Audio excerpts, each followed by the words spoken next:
Have a nice day. This is Unit 3 in Intonation Workshop for English Phonetics at Secari University in English Bachelor's Degree. And my name is Eleuterio Caicedo.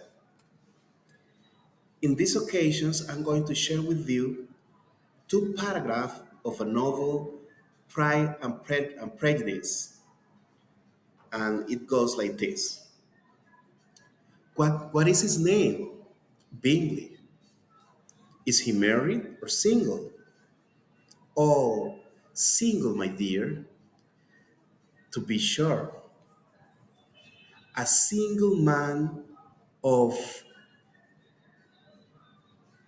large fortune, or 4 or 5 thousand a year. What a fine thing for our girls.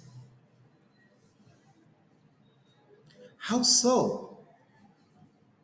How can it affect them? My dear Mr. Bennet, replied his wife, how can you be so tiresome?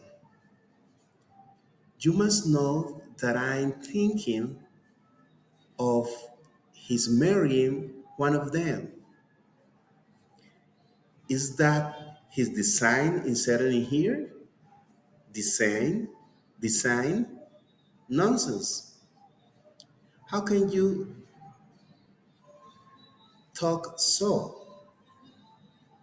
But it is very likely that he may fall in love with one of them, and therefore you must visit him as soon as he comes. Okay, this was the intonation workshop for Unit 3 at English Phonetics in English Bachelor's Degree at Secari University. Thank you.